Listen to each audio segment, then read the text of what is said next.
Bismillahirrahmanirrahim. Kita akan membahas episode kedua tentang memancing. Memancing dalam nafas tahu, antara diam, arus, dan pengertian yang tak terucap. Itulah kata-kata untuk para memancing.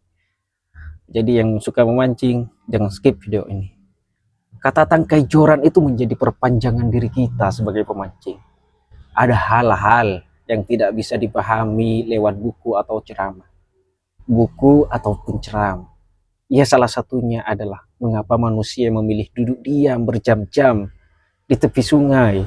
Itulah kita menatap permukaan air dengan sabar, menunggu sesuatu yang belum tentu datang.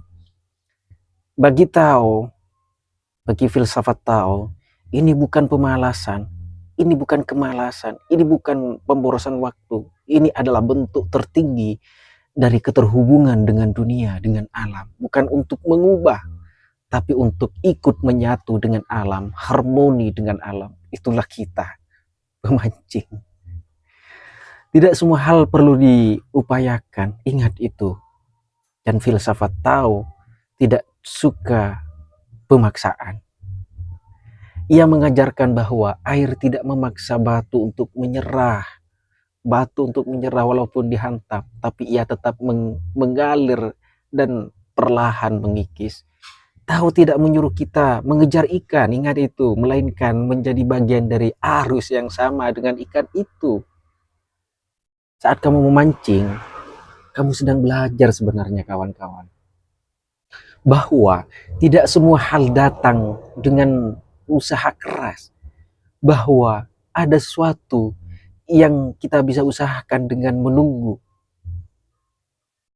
bahwa diam bukan berarti pasrah, tapi mendengarkan isi hati kita sendiri, berharmoni dengan alam. Sebentar, ada yang membeli ya. Jadi maaf tadi ya, ada yang orang beli-beli ya, bagaimana lagi, harus di skip dulu. Jadi konsep, ada kata-kata dalam Tao yaitu namanya Wu Wei. Dalam Islam mungkin Hu Allah, bertindak tanpa menyakiti aliran, seperti itu.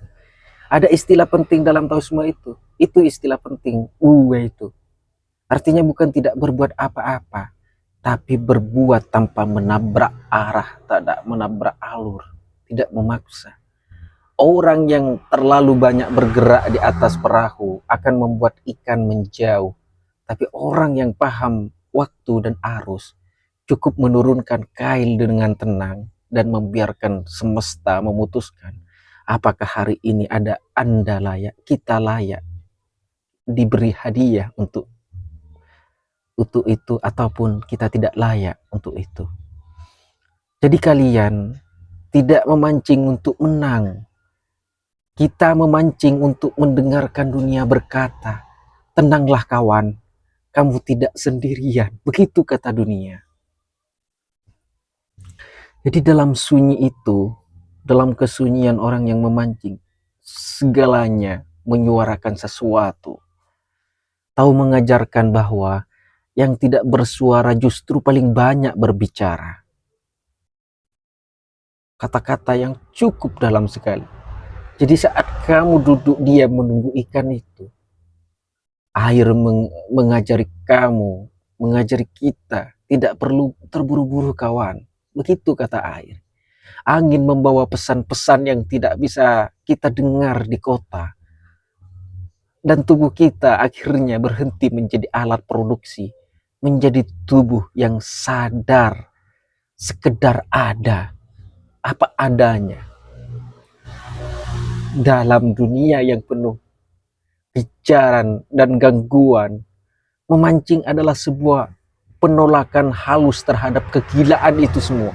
Memancing adalah sesuatu yang sangat relevan untuk menghilangkan, melepaskan semua itu. Ikan dalam ilustrasi filsafat Tao, dalam ilustrasi ketika memancing. Zhuangzi, filsuf Tao, menyukai dongeng, pernah berkata, maaf ya tadi ada orang beli-beli, maaf. Jadi kita masuk ke Zhuangzi tadi, filsuf Tao yang menyukai dongeng, pernah berkata, "Aku senang melihat ikan berenang, tapi siapa yang bisa mengatakan bahwa aku tahu perasaan ikan?" Subhanallah, puitis sekali. Jadi dalam Tao, ikan bukan sekedar makhluk air, ia adalah lambang dari hal-hal yang tidak bisa kita paksakan. Itu didapatkan ketika kalian memancing. Jodoh, rezeki, ilham, damai, kesenangan, semua itu seperti ikan. Datang bila waktunya tepat, ingat itu. Dan tak akan muncul hanya karena kita menginginkannya terlalu keras. Tidak akan muncul walaupun kita sekeras apapun bekerja. Jadi kesimpulannya kawan, memancing bukan soal dapat ikan. Memancing bukan soal dapat ikan.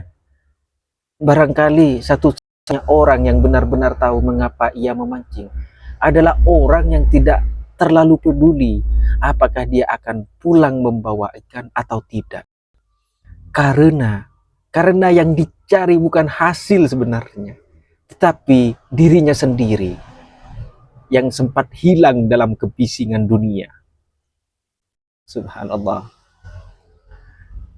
Oleh karena itu,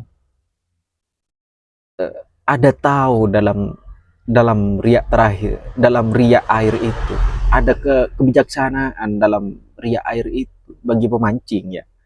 Kadang kita tidak butuh jawaban atas pertanyaan dunia.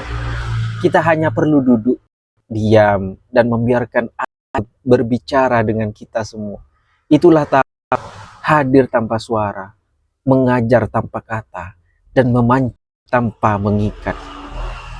Peduli hasil berapa ikan, tapi berapa sabar kamu dalam penantian. Itulah konsep memancing dalam Tao, dalam filsafat Tao. Jadi konsep terakhir, kata-kata terakhir dari saya ya, sebelum menutup video ini. Jadi konsep memancing itu bukan soal apa yang kamu dapatkan, tapi apa yang kita lepaskan. Lepaskan keinginan, lepaskan obsesi, maka memancinglah. Oke, demikian akhirnya. Wassalamualaikum warahmatullahi wabarakatuh.